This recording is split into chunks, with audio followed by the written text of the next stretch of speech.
and it didn't say anything. Is it recording, Sophia? Okay, yep. You are being recorded. Okay. My name is Teresa Vatican, and Sophia McKissick and I both is here, and we both work at Tompkins County Public Library. Welcome to Spring Rights Literary Festival. It is in its 15th year, and has over 120 local and regional writers and performers, 30 events that are going from May 3rd to the 14th, as well as 7 additional workshops that are scheduled through September. So visit springrights.org for more information. There's a lot of great workshops. I highly recommend visiting. This is our probably 8th open mic, I want to say, that we've been doing. When I came here 9 years ago, I started Poem in Your Pocket Day. So if you submitted this year, I want to thank you from the bottom of my heart, and Sophia does as well. We got over 80 submissions this year. We were able to print cards again. So we were able to get them out to local businesses as well as organizations. And we got out about 600 to just organizations alone. So kudos to that. So I'm really excited to have cards printed again. It felt like it brought it to life again. We went out on the commons at lunchtime and distributed, and some people looked at us like we were crazy, and we're like, no, no, no, no. And then we'd be like, we're from the library, it's a poem. And then most people are like, this is awesome. So it all worked out in the end. Also, the library, as you can see, is celebrating Star Wars. May the 4th be with you. So I'm going to start by reading one tiny poem that I found online about Star Wars, and it is Not Only a Princess.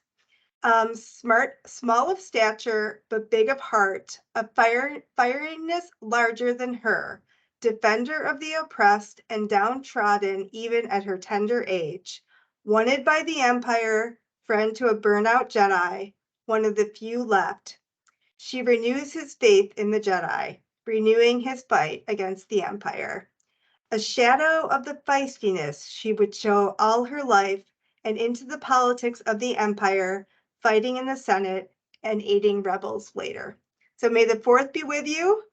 Happy open mic. I have the Cantina t-shirt on, and let's get going with the open mic. Yael will be the first reader, and you have about 4 minutes, maybe a little bit more if people don't show up. But thank you for coming, and thank you for reading tonight.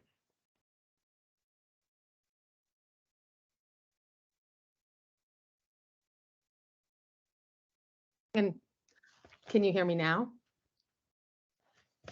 Yeah? Okay. So thank you, Teresa, for everything you do. I absolutely love Poem in Your Pocket Day. And I did come to the library on the day that you were giving out the cards, and it just feels special. And I'm very grateful that you could do this again with actual paper. So I have 3 very short poems that should be under 4 minutes. And thank you. I'm just very grateful to be here. So the first one is the poem in this year's Poem in Your Pocket. Look at the sun, following me everywhere, even as it travels on its journey west toward tomorrow, infusing the sky with changing hues, transforming clouds into cotton candy blobs that my imagination can turn into whatever it likes. This beauty reminds me that this is indeed the sun's habit. I can trust that on the morrow it will greet me from the east and watch over me at every point on its ascension from horizon to zenith and back down. I am not that special. The sun follows me in my comings and goings, just as it follows you too, bestowing light. And also, I choose to think.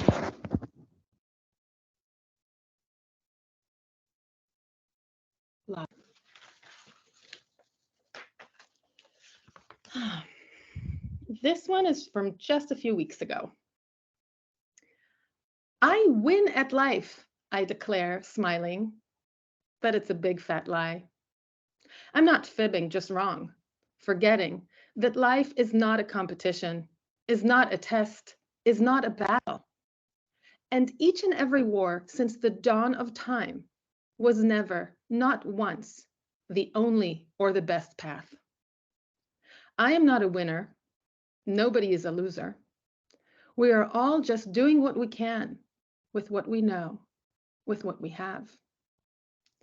Some days, low-hanging fruit fall into our open mouth. Sometimes all the white knuckles in the world cannot open a single jar, or let alone topple the racist patriarchy. But today is the kind. I am right here, right now, for the love of my life and the children we made, for the songs I write and the meals I cook, the work I do to change that which I cannot accept, and for all the baby steps and leaps of faith. Today, the dishes are not heavy, and the laundry can stay folded in the bins by the wardrobe until tomorrow or the day after. And I am just and fine either way. And the last and shortest one, I wrote before I participated in my very first poetry reading at the library in 2017. At the poetry reading,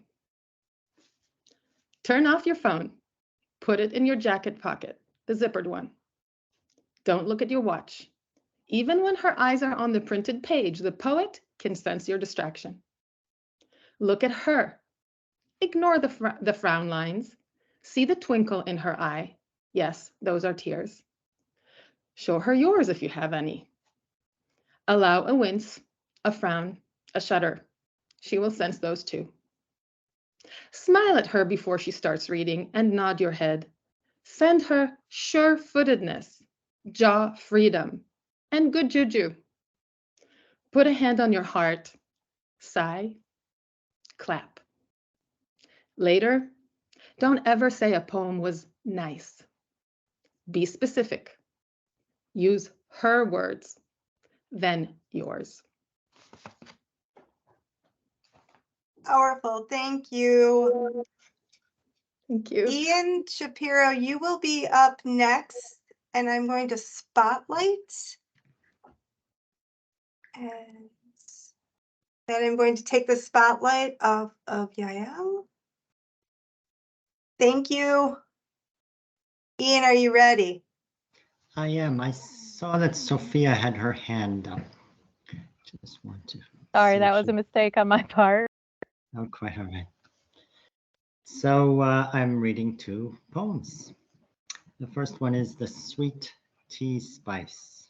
Oh, thank you, Teresa. Thank you, Sophia. This is a big treat for me. The Sweet Tea Spice. His mother was adventurous, a woman ahead of her time, and she brought him back a wonderful tea spice from a trip to India in a small paper bag. She ladled the spice into a jar made of thick glass with lettering on it and a rubber gasket and wire clamp to keep it fresh. It should last long, she said. Put it in your tea, she said. With honey, it will taste divine.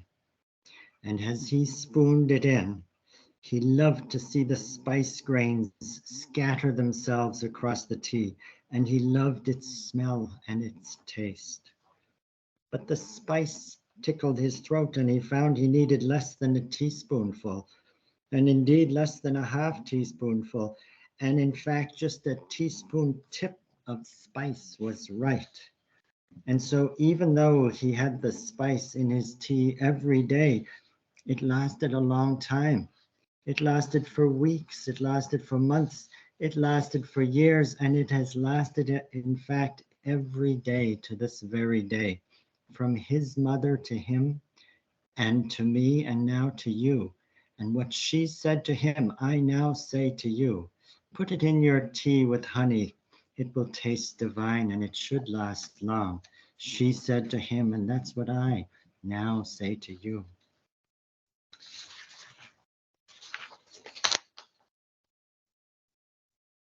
The second poem is called The Wisest Thing My Bubba Told Me. A baba in Yiddish is a grandmother. And I had a baba. I had a granny and a baba. I've told you wise things my baba told me, right? I've told you wise things, but I haven't told you the wisest thing, right? I haven't told you the very wisest thing, have I? Well, the very wisest thing that my baba told me, the wisest thing my baba said, the wisest thing she ever said, we were having breakfast as we did upstairs, poached eggs and toast. And she said, Mikola, that's my nickname is Mickey. Mikola, the toast is coming right up. You start with the eggs. But that wasn't the wisest thing. The wisest thing she ever said was, if ever anyone asks you to do something, if anyone ever asks you to do something and you start to do it and you're doing it right. And I said, yes, Baba, I'm doing it. But it ends up being more than you can do. One more thing than you can do. Well, as soon as you start to not want to do it, she said, you have to stop. She said, you have to stop. You know when you have to stop. No, Baba, when do I have to stop? She said, you have to stop just right before that. You have to stop just before you don't want to do it. Okay, Baba, I said, here's your toast, she said. She said, your toast is ready. And that was the wisest thing she said. No, not about the toast, but about the doing too much and the stopping before you do. Thank you.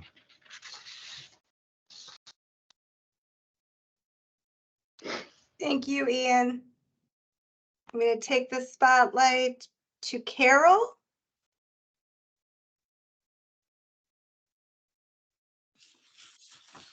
Hello. I'm going to take the spotlight off of Ian. And my apologies, I'm really new to Teams. So I will be a pro in no time, I'm hoping. Carol, are you ready? I am. Great, thank you for joining us tonight in reading, and the spotlight is yours. Thank you for having me. The first poem I'll read, they're all three short. Abracadabra. When you burn with shame and anger, I will place smooth, flat stepping stones across a bright stream and sprinkle dappled sunlight on your face. When you make yourself small, hiding under the covers, I will playlist you wind and rain and bird songs about finding the perfect tuft of weathered grass to finish their nests. When you shiver with fear, I will show you a plowed field where tiny green spikes grow in lively repetition to infinity, or a grove of saplings pushing out leaves the size of a mouse's ears to tint the air a misty green. When you ache with anxiety, I will fill the air with spices, herbs, baking bread, vanilla, lavender, zest of orange and lemon. When you feel empty, I will bring you baskets of poems, incantations to preserve you, small truths to buoy you up when you pass through the waters that would sweep over you.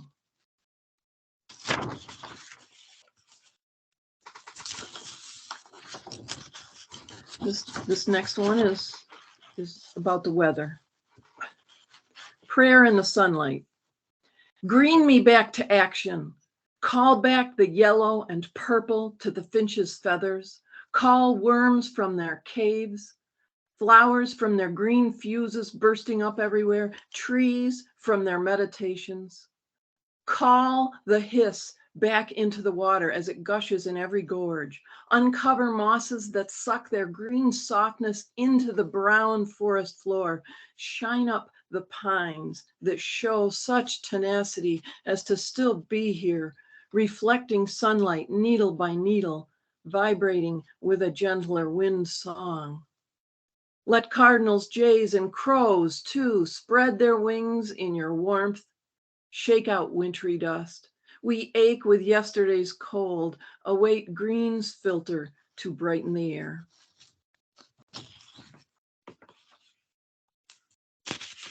Thank you.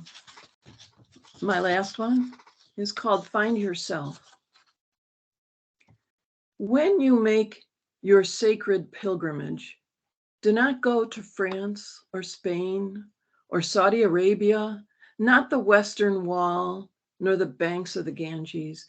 Set foot outside your own door, where you will be standing on holy ground, and take a step and another and another. Breathe deeply, then release your lists and earworms.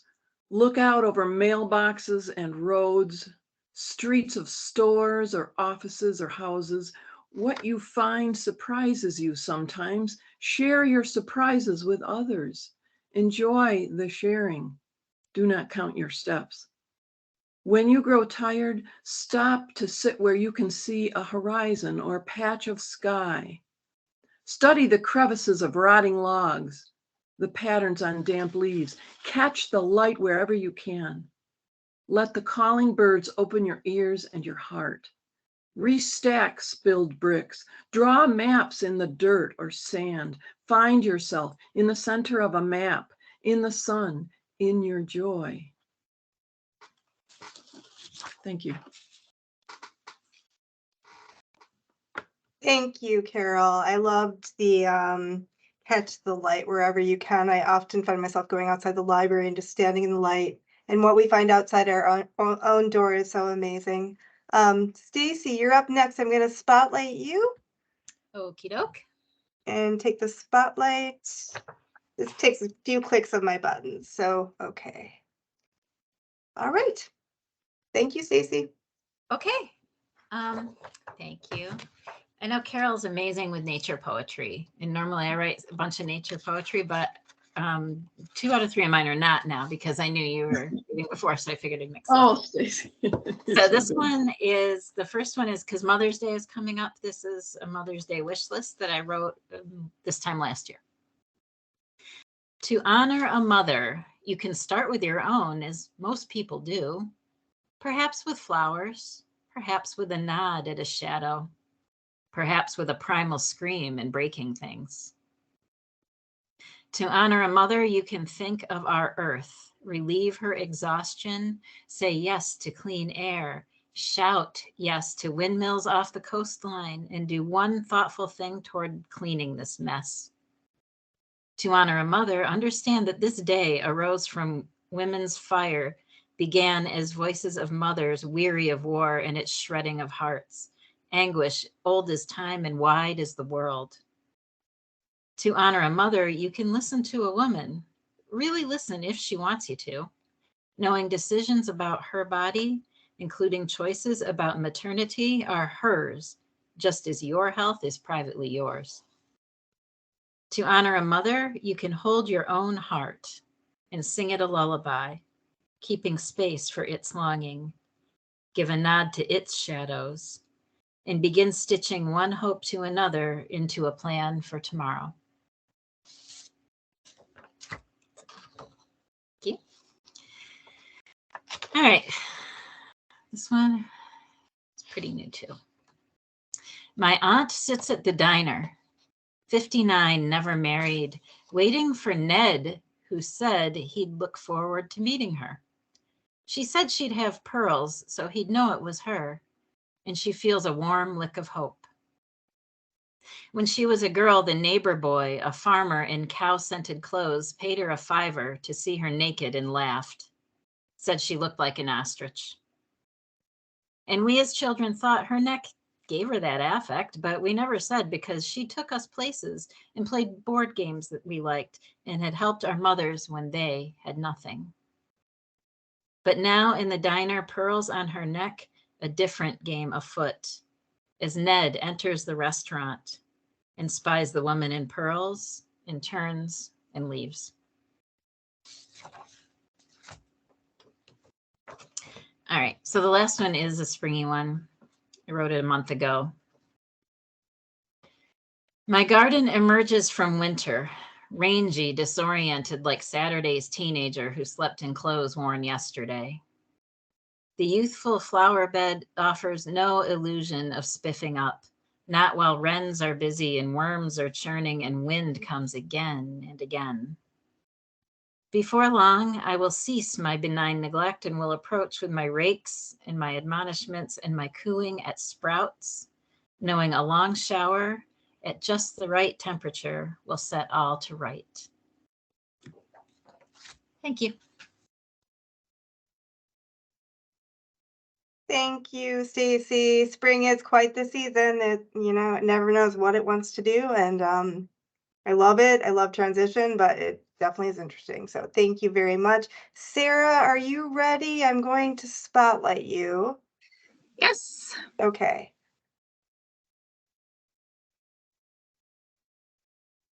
All right. Okay, so I have 3 to read, and the first one was in Poem of Your Pocket Day, which was super cool event. So it's called The Story Girl. Knowledge was your refuge until the books were burned, the quills buried. You're part of a whole, a stroke in a painting, a thread in a quilt. Dive beneath the blue and reemerge with fairy tales between your teeth. Unbiased thievery is your life's blood. Okay, so the next one is entitled Girl, and this was published earlier this year in Umbrella Factory magazine. It's sort of remembered by just like, I try to combine like a bunch of like disparate images and sounds together to create a kind of view of like childhood from an adult viewpoint. Okay, it's called Girl. The cuckoo clock, which bites you every hour, and the garden gnome with its blank eyes is the stuff of your nightmares. The shag orange carpet and the clouded mirrors make you nauseous and ill, but your babysitter does not care what for your discomfort. You sit on the striped sofa cushion to inhale her fully, whiffs of nicotine and apple pie. You hide in your closet, warming yourself with sweatpants and faux leather jackets. Sometimes you depress the keys on your word processor, delighting in the blue screen and blinking cursor, but she never seems to see you. Months pass and your house burns down to a cinder shell, and you never return beyond the one spot your mother took to Rubberneck. Years later, you finish your degree in anthropology, fail to get into grad school, and manage an indie bookshop. Your hair is long and your eyes are clouded. You sit behind the counter and strike matches on a stone to light your endless cigarettes. Okay, so the next poem I have is called A Photograph of Two Women. And this was published in As It Ought to Be magazine, 2021. So this was actually inspired by Fleur Rose and Martha Van Rensselaer, who are 2 home economics professors at Cornell about 100 years ago, and were pretty influential in the development of that college and that. So a photograph of 2 women. Echoes persist even when the photograph has faded. Streets, once saturated, are but a fine thread, a trace of mourning. Traffic, once an omnipresent rush, is hushed and silent. Skyscrapers are reduced to needles stuck crookedly in a pincushion. Days are lost, others are embalmed. If we listen closely, can we hear their laughter?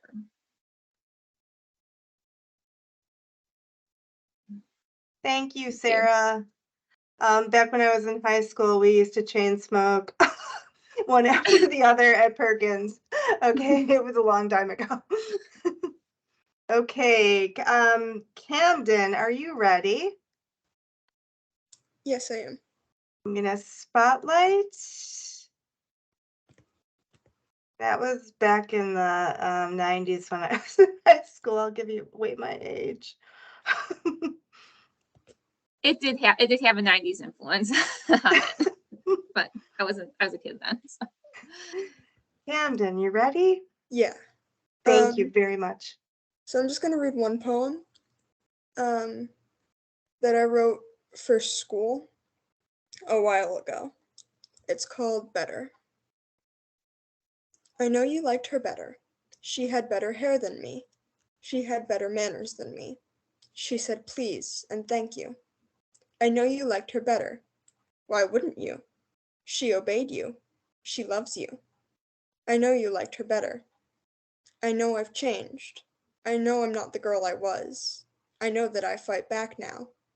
But I like her better. She stayed quiet. She prayed every night. She trusted you. He doesn't.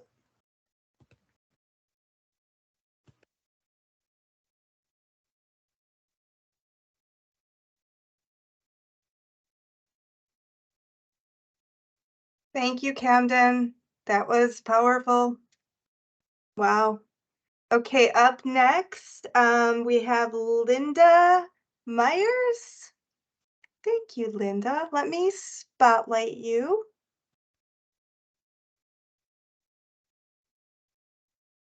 And Linda, are you ready? You are muted as of now. Can you hear me now? Yes, and thank you for joining us. And I look forward Okay. to your reading. Okay. My first poem is Lucky Stone. It was published in Bluff and Vine, which comes out from the folks in Keuka Lake. If for those of you who don't know what a lucky stone is, it is a stone, usually by the lake, with a hole worn straight through it. Lake water can wear a hole in a stone's heart. Around here, such stones are called lucky. I swam across that lake to dissolve the stone in my throat, the one you fed me when I was hungry. Small and ashen, pocked like a meteor, it stayed stuck, neither in nor out, refusing to nourish. Halfway across the body of water, my body became a glacier, but I felt the stone was gone for good. On the far shore, waiting for me in the shallows, there was another, oval and silver, glowing with lake light, a hole no wider than a knitting needle, bored right through its center. On the return swim, holding my prize above my head with one hand and paddling double with the other, I brought it home and strung it on my grandmother's silver chain, which I took to wearing around my long, slender neck as protection from the too high price one pays for love. My second poem is called Visiting Dog. He's as timid as he is huge, our visiting golden-eyed doodle, Stewie. Paws as large as the palms of my hands, but too fearful to pad up the street, too shy to eat his dinner kibble or even pee in our backyard. He assumes the only stance left, implacable stubbornness. Rests his outspread limbs and belly on the sunroom couch, his head on a pillow, secure, knowing he cannot be moved. For entertainment, there's a backyard view, but mostly it's the side door he cares about, the last place where he saw his family, who left heavy with guilt yesterday PM. Our Knight returns from his morning walk with my husband and stares astonished to see another dog in his place. He turns, asks me with his eyes, "What do you plan to do about this?" Two could fit here as easy as one, I counter, but he turns away, disgusted with the human notion of sharing. That's not how we do things, we dogs, he asserts, or didn't you know? I think about the bone I fished out this morning from the split pea soup, the bag of freeze-dried lamb lung, both sitting pretty on the kitchen counter. Who will be worthy of such treats? I pretend to wonder, knowing in my heart of hearts that any animal showing or feigning adoration of me is a shoo-in. And I have one more. This one's a little darker. It's called Memento Mori. The memory doctor tells me I am losing my words slowly but inevitably. How so? When he disconnects, I check and see they're still there. Every blessed one. Sphincter, cacophony, balloon, brainiac, orangutan, lover, lever, smother, smoother, soothe, ruthless, sesame seed, adoring, latching onto, loosing, losing, wrecking, correcting, inspecting, collecting, detecting, regenerating, elating, stent, have plenty, memoramente, losing it, you say. Ha! Not just yet. Not yet. Thank you very much. Thank you, Linda. I love that one. That made me happy. I know it's a little darker, but that was happy. And I'll just say a word after a word after a word is power, as that Margaret Atwood says. Next up will be Rebecca. Are you ready? I'm going to spotlight you.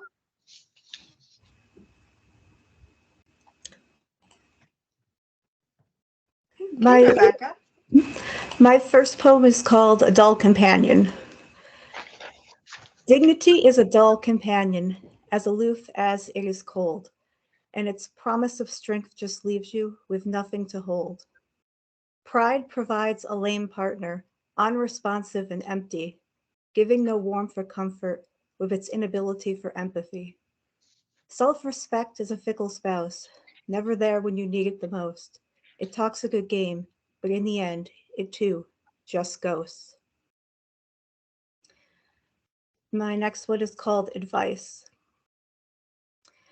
Picked all the locks, opened the doors wide, flashlight in hand, on the insides. Walked every path in their giant circles, checking under each little pebble. Wished, hoped, dreamed, prayed, gave and gave and gave and gave. Searched high, low, and sideways. Proceeding despite evidence is insanity defined. You can't say that I didn't try. My last one is called Myths. I know how this story has been written. It's an endless, heavy climb, but there is nothing else to do except waste and kill time. So I start on the ascend, charging full speed ahead, only to know what's going to happen as it rolls down again. I know too well how this tale goes, belief, hope, excitement, defeat, but there is not much else to do except sleep, wait, and repeat. So I start on the ascend, but the incline doesn't end. I see what's going to happen, and it rolls back down again.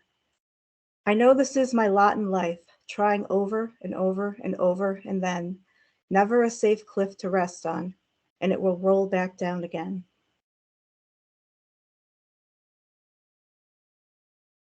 Thank you, Rebecca. Life is interesting. That incline, those dips, I'll tell you. Next up, we have Amanda. Are you Amanda Morse? I'm going to spotlight. Yes, I'm ready. Okay, great. Thank you for bearing with me as I navigate teams. Okay. Thank you, Amanda. Go ahead whenever you're ready. All right. So I'll be reading from a poetry book that I self-published end of last year called Walking in Cemeteries, available on Amazon, little plug. So it's about seasonal depression. So a lot of the poems are about anxiety, depression, as well as the changing seasons. This one's called Can't They See I'm Drowning? I don't feel good enough for the rain to touch my skin.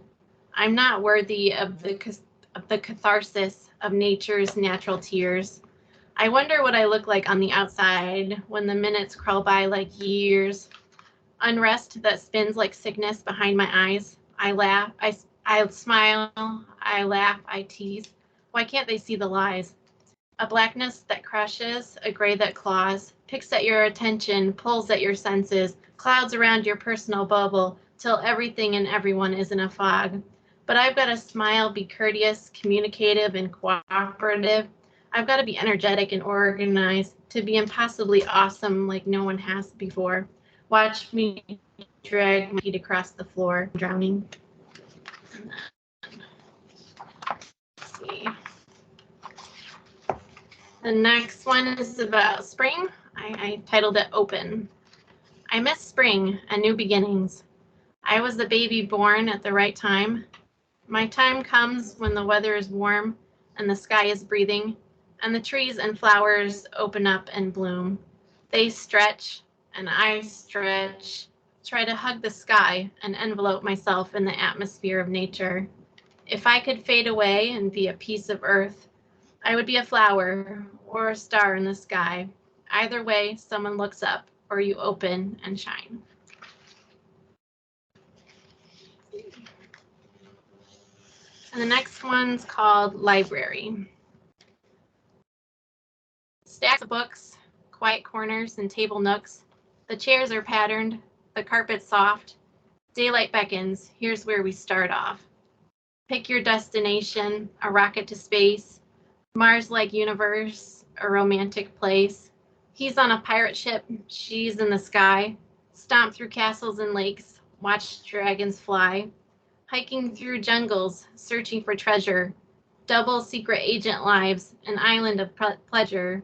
Here's the adventure, giants and elves, magic spells, risking your life one sunny afternoon, all on bookshelves. And that's it.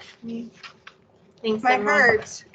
Libraries. Thank you, Amanda. And I notice in March that the light starts returning, and what a difference I feel in my own mood. It's like a whole new Teresa. So thank you for sharing. Next up, we have Serafina, and I'm going to spotlight for everyone. Serafina, are you ready to read? Yes, I am. Hello. Thank you.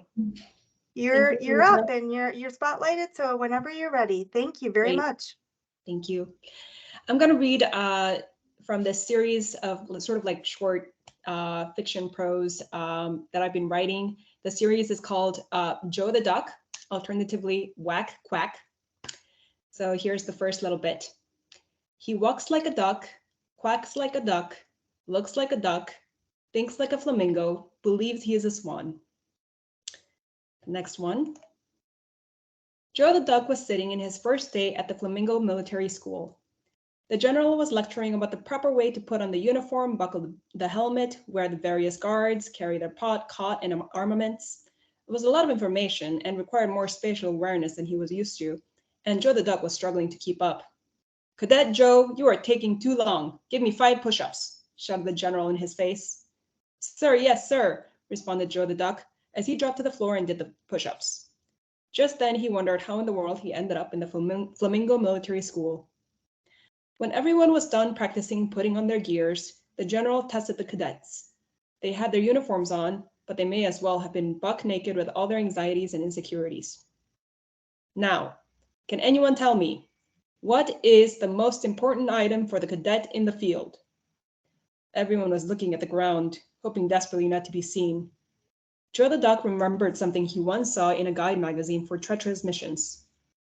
"Sir, it is a towel, sir," he shouted out while looking dead straight ahead of him. "Joe the Duck," said the general, with the first smile of the day cracking across his face. "Now you're thinking like a flamingo." Next portion. I'm just going to try to fit as many as I can in 4 minutes, but yeah. At the Flamingo Military Academy, all the birds were being trained to think like a flamingo, to be a flamingo, to each proudly represent all flamingos. To be a flamingo was to be a class of its own. Flamingos were respected and admired. Joe knew that deep down inside, he was not a flamingo.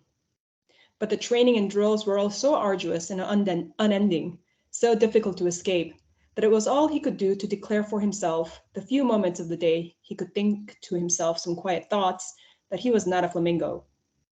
"I am not a flamingo," he would be seen to mutter to himself. "What did you say?" would ask his bunkmate, Sid the parakeet. "Oh, nothing," responded Joe. Oh, if only he could confide in Sid the parakeet. Well-intentioned Sid the parakeet also struggled to become a flamingo, but it did not seem to occur to Sid the parakeet not to become a flamingo. Nonetheless, Joe the Duck began to think like a flamingo. It was inevitable.